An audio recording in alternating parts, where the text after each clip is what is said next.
Astérix et Obélix à Tintin, en passant par le chat de Philippe Geluck, au total, ce sont 305 pièces qui sont mises aux enchères. La sélection est extrêmement variée. Déjà en termes de prix, ça part de quelques centaines d'euros jusqu'à plusieurs centaines de milliers pour les lots les plus importants, les lots phares, en l'occurrence les couvertures des albums. Il y a à la fois donc des objets, des petites figurines Pixie par exemple, il y a des planches, il y a des œuvres sur toile, donc c'est extrêmement varié. De la statuaire, on a un bronze de Tintin très intéressant aussi.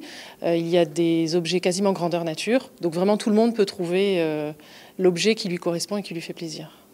Alors, je vous présente la couverture de l'album Pop-up de l'île Noire, Tintin, qui est un des lots phares de notre vente.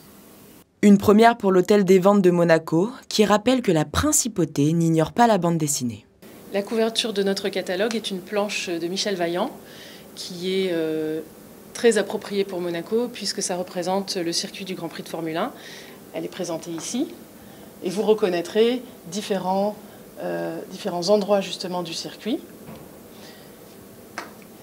Nous avons également en vente le casque qui est sur ma gauche, qui est la réplique du casque de Michel Vaillant, qui a été utilisé pour le film de Pascal Couvelaire, qui a été scénarisé par Luc Besson. Elles viennent essentiellement de collectionneurs privés.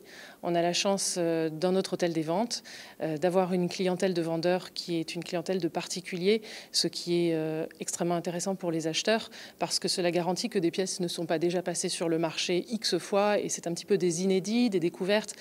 Dans notre monde, on vit la chasse au trésor au quotidien. Voilà, donc c'est important de découvrir. On a toujours cet esprit vraiment de chasseur de trésors. En parallèle de la vente en présentiel, une plateforme en ligne est mise en place pour les acheteurs.